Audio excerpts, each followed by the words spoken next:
Democracy itself, as we have known it for several centuries, is being rejected in even its cradle of Europe and North America.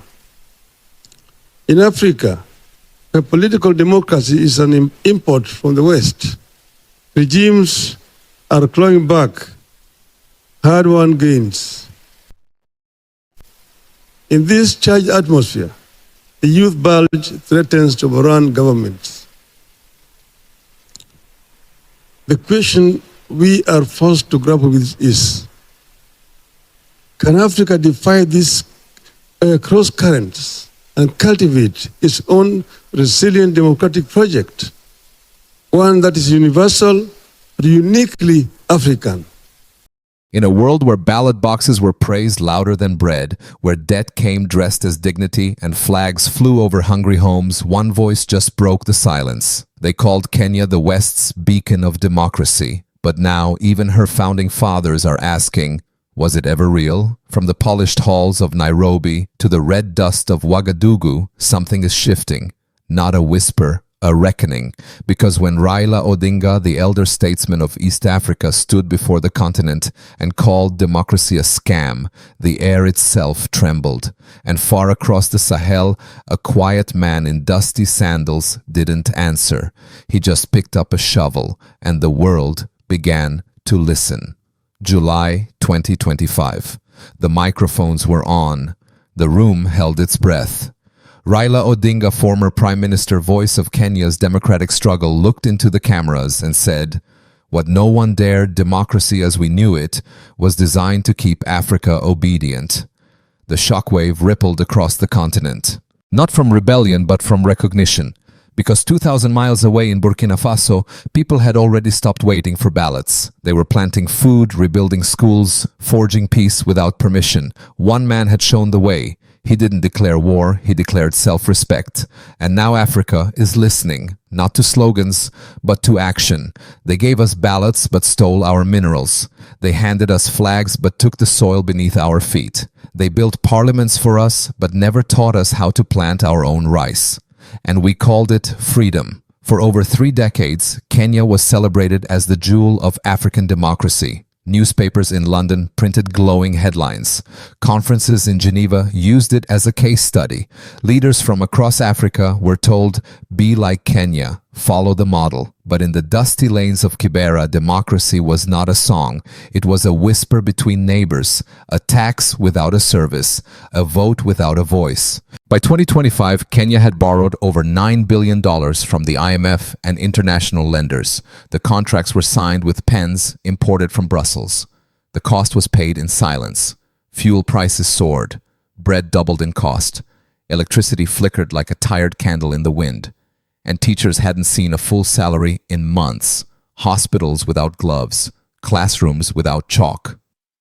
And then, in a moment, no one predicted the police refused to march.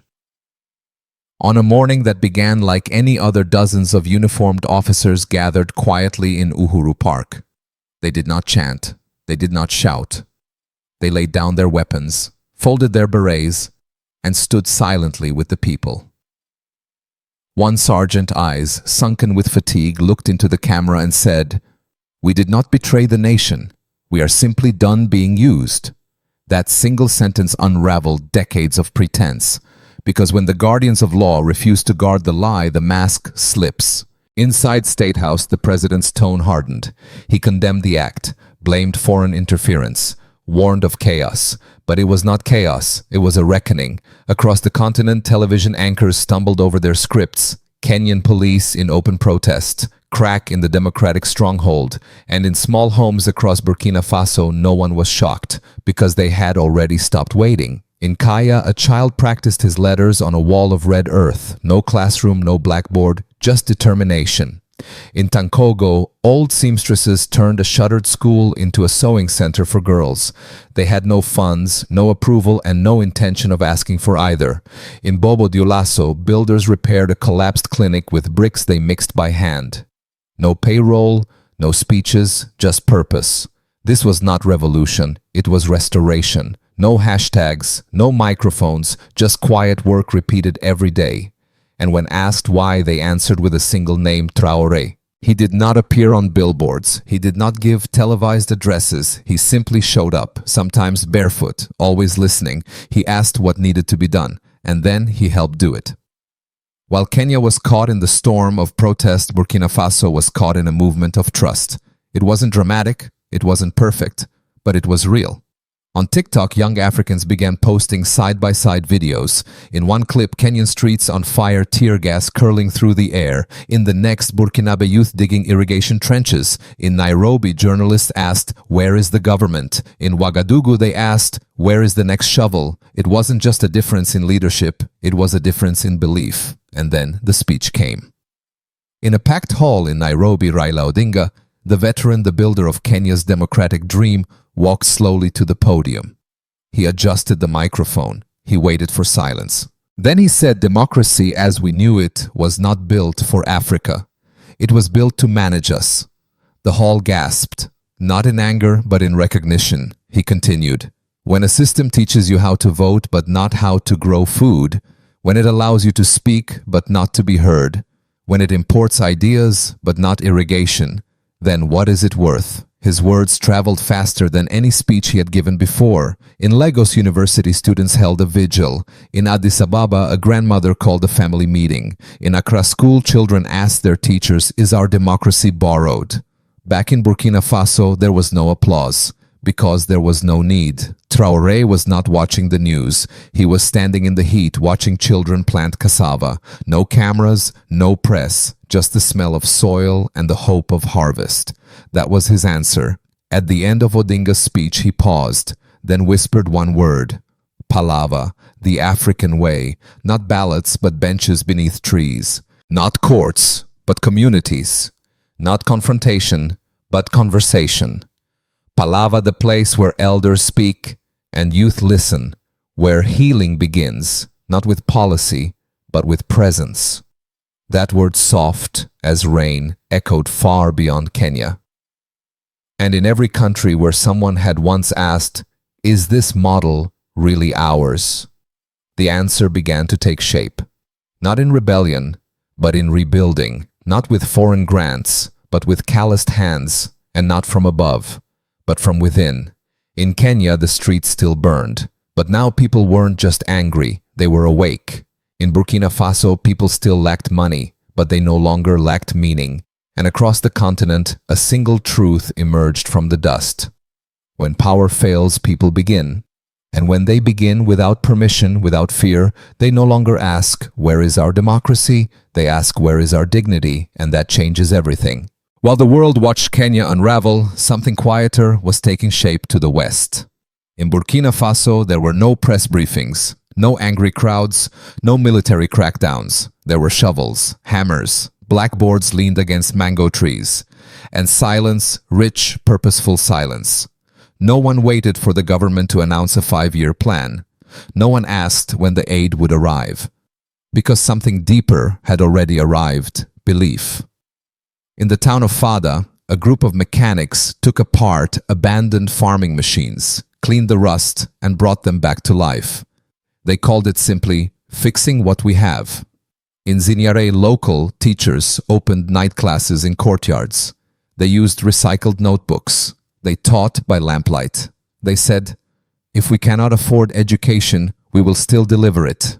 In Gawa, a widowed farmer donated 3 hectares of land to a community food cooperative. She said, "This is my pension. I wanted to feed someone else's child." These weren't headlines, they weren't programs, they weren't even coordinated, but they were connected by something stronger than bureaucracy. They were connected by example. At the center of it all stood one man who refused to claim credit. Captain Ibrahim Traoré did not call it a movement, he called it survival. He didn't give speeches about revolution. He walked into villages unannounced, sat in a plastic chair and listened. Sometimes he asked nothing, sometimes he asked too much, but he never asked for permission. When a woman in Tankogo told him her daughter hadn't eaten for 2 days, he didn't form a committee. He rewrote the presidential catering budget to school lunches. When a group of elders said their clinic had no medicine, he didn't make promises. He sold one of the state's luxury vehicles and used the money to restock. And when a local engineer showed him a solar irrigation prototype, Traoré handed him the keys to a government lab and said, "Go build." There were no votes taken, no ministers consulted, only motion, only momentum. Burkina Faso was no longer a government trying to fix a nation. It was a nation beginning to remember it could fix itself. It didn't matter that the international banks had frozen transfers, or that some embassies had suspended technical cooperation, or that foreign media questioned the country's democratic credentials, because in the villages, none of those institutions had ever really arrived. What arrived now, finally, was trust. In Ouagadougou, a group of youth built a free tutoring center using mud bricks and leftover wood. They used their old exam papers as textbooks. They called it the School of Our Hands. In Ouagadougou, women revived a dying seed bank with native millet and groundnuts. No foreign consultant designed the plan. No NGO filed the report. They said our grandmothers knew what grew here. That is our curriculum. In Dori, 2 electricians climbed onto the roof of a darkened maternity ward and rewired the entire grid without wages. When asked why, they answered, because it's ours. These were not isolated acts of generosity. They were signs of something older returning ownership. People began speaking differently. Instead of saying the government should, they said we will. Instead of asking who will fund this, they asked, what do we already have? And gradually an entire country began to shift from request to responsibility. Even the children felt it. In one primary school in Bobo Dioulasso, students wrote essays answering the question, what is power? A 9-year-old wrote, power is when the president eats the same rice as me. That essay was posted on the school wall, and later on the wall of the presidential residence. Because in Burkina Faso, symbolism had returned. But not the kind printed on flags or read in manifestos. It was the symbolism of presence. A president who turned off the only fan in a village hall so that no one would sweat alone. A minister who stood in a queue at the public clinic with everyone else. A judge who sent his children to the same school where chalk was still shared. This was not policy. This was proof. Proof that dignity is not imported. It is made. In sweat, in soil, in shared meals and stubborn hope. When foreign journalists returned to the country months later, they were confused. They asked, where are the protests? People smiled. We don't need them, one woman said. We are too busy. One reporter from a Paris daily stood beside a reforestation site where teenage volunteers were planting acacia trees. She asked the group leader, what inspired you to do this? The girl, no older than 17, replied, no one told us to, but someone once believed we could. That was enough. That perhaps was the secret. Not orders, not programs, not punishment or reward, but a single shift from being ruled to being regarded. In the capital, the national radio began to air weekly stories called Voices of the Village. Each segment highlighted one project started without funding, without government direction. Soon, the airwaves were full. Carpenters in Gawa building wooden wheelchairs from scrap. Midwives in Tenkodogo training teenagers in basic first aid. Farmers in Kombisiri mapping rainfall patterns by watching birds. This wasn't resilience. It was rebellion. The quiet kind, the sacred kind, not against a leader, but against limitation. Because something dangerous had happened. People had stopped waiting, and once they stopped, they couldn't be stopped. And somewhere in that current of motion, Traoré stood, not at the front, but in the crowd. Not giving orders, but watching. Because the truest measure of leadership is not how loudly one speaks, but how deeply others believe. And now belief was everywhere. You could hear it in the clatter of tin roofs being nailed down. You could smell it in the kitchens where school meals were being prepared with local millet. You could feel it in the hands of men fixing broken roads because their children walked them barefoot. Burkina Faso was still poor, still under pressure, still cut off from the global financial bloodstream. But it was alive, fully, furiously, freely alive, and sometimes in a world addicted to appearances that is the most revolutionary thing of all. Across the continent, something was stirring. In university halls in Ghana, in market squares in Malawi, in internet cafes in Senegal, Uganda, and Mozambique. The question was no longer, what is happening in Burkina Faso? The question had become, what are we going to do now? Because when one nation stops asking for permission, others begin to wonder why they ever did. On the second week of August, a roundtable discussion aired across several African satellite networks. Its title was simple: Democracy, whose model? There were 5 panelists. 4 were presidents. 1 was a farmer from the outskirts of Niamey, and it was the farmer who said what none of the leaders dared. We have tried voting, we have tried foreign aid, we have tried waiting. Now it is time to try each other. The camera lingered on his face. No makeup, no polish, just dust and conviction. And across the Sahel, his words hit like rain. In Bamako, a group of students projected the forum onto a wall in their dormitory courtyard. They cheered not for the presidents, but for the farmer. In Goma, school teachers printed the quote and pinned it next to their lesson plans. In Johannesburg, radio hosts began every broadcast with a new segment called "If You Were in Charge Today." And always the conversation circled back to one figure, not a celebrity, not an economist, but a soldier who refused to act like one. Ibrahim Traoré had become more than a name. He had become a mirror, not because he claimed to be perfect, but because he reminded others of what was possible if they stopped believing they were powerless. In Kenya, where protests still smoldered and parliament still debated, something changed.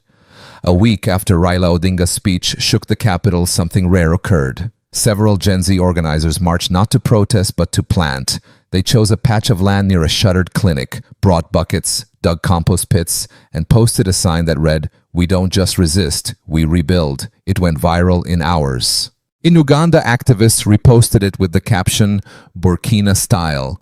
In Cameroon, a community leader texted his group, "Stop waiting, start planting." The phrase began to spread, not as policy, as gospel. Burkina style, it meant start with what you have, don't ask permission, lead by doing. Even critics of Traoré began to whisper admiration. They said, "We don't like how he came to power, but we cannot ignore what he's done with it." Because that was the uncomfortable truth now echoing in diplomatic circles. In Paris, Washington, Berlin, where leaders once warned against legitimizing military transitions, new tones emerged. An unnamed French diplomat told a newspaper, "We may disagree with the methods, but his people are eating. That has to count for something." In Washington, a press briefing ended with a question the spokesperson could not easily dodge. What does democracy mean if people are hungry? The answer was vague. The silence that followed was not. Because across Africa, a different kind of legitimacy was forming. Not on paper, not in protocol, but in harvest, in textbooks, in functioning clinics. And people were noticing. In Togo, local leaders met to discuss replicating Burkina Faso's food sovereignty programs. In Mali, a coalition of youth groups launched a platform called Africa Builds from Below. In Nigeria University, lecturers called for dignity-driven policy, urging decision-makers to measure success not in GDP but in trust. And in each of these gatherings, the same pattern emerged. They no longer began by citing development indexes or donor charts. They began with stories. Stories of villages that fed themselves, of clinics powered by solar panels donated by neighbors, of school children learning from the old, not just the educated. And slowly, a new understanding began to form, that the crisis facing Africa was not just economic, not just political, it was spiritual. For too long, the continent had been told to look up to Paris, to Washington, to Geneva. Now it was looking inward and across. In Accra, a professor of history stood before his students and said, "The future of Africa will not be imported, it will be planted." And they wrote it down, not because it was required, but because it felt true. Back in Burkina Faso, the rhythm continued. The Ministry of Education reported a 17% increase in rural school attendance without any new funds. Farm yields in the northern provinces rose by 23% after communities embraced rotational cropping and composting. And a quiet campaign to document traditional knowledge began spreading across local radio stations, elders recording oral histories, farming tips, and medicinal recipes. None of this made the global front pages, but it reshaped how millions saw their own continent, not as broken, not as waiting, but as waking. Traoré, for his part, refused interviews. He issued no declarations. He made no global tour. He simply visited a town each week, a school, a clinic, a farming cooperative. He showed up, and when asked what he believed Burkina Faso had truly discovered, he answered with 7 words: "We are no longer afraid to begin." That perhaps was the heart of it. Africa had not failed. Africa had been paused. Now it was pressing play, and not just in governments or cities or speeches, but in hands, in sweat, in the quiet bravery of choosing to try again. The reckoning was not a collapse, it was a reawakening, and it was just beginning. It didn't begin with soldiers, or threats, or gunfire, it began with numbers. On a Tuesday morning in September, 3 major international credit agencies quietly downgraded Burkina Faso.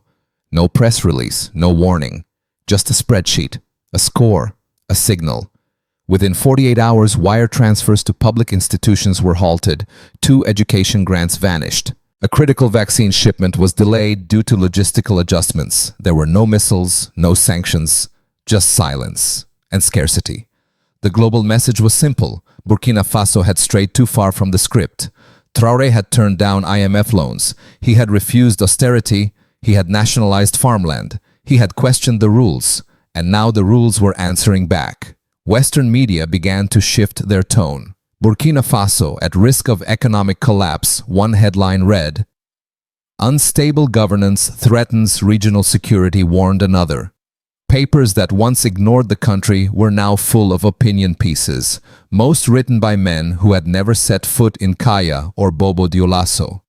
The timing wasn't subtle. Just weeks after the country launched a bold new land reform program returning idle acres to local cooperatives, the backlash arrived.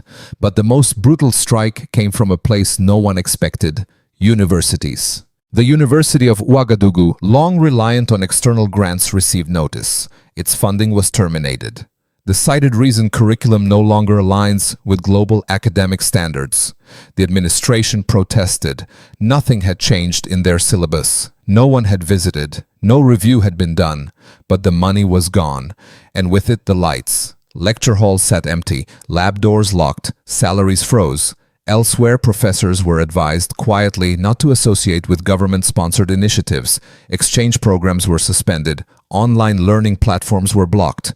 It wasn't a war, it was a siege. They couldn't stop the people, so they tried to stop the knowledge. But then something happened. In Kaya, final-year engineering students gathered beneath a tree, without power, without pay. They kept teaching. In Ouagadougou, elders reopened old prayer houses as weekend literacy centers, not just for children, for anyone who wanted to learn. In the hills near Fada, farmers created an open-air school to teach soil conservation. Their textbook was the earth itself. And in every one of these places, the same phrase spread like fire through the grass: "If they block the doors, we build windows." The power had struck back. But this time Africa didn't flinch, because the lesson had already taken root. Burkina Faso may have lost its credit rating, but it had found something far more dangerous to those in control: self-reliance and the will to defend it. Night falls over Ouagadougou, but no one sleeps. From Kaya to Bobo, lanterns flicker in windows once dark, not because power returned, but because purpose did. A nation once dismissed now breathes with quiet defiance, not through parades, through participation.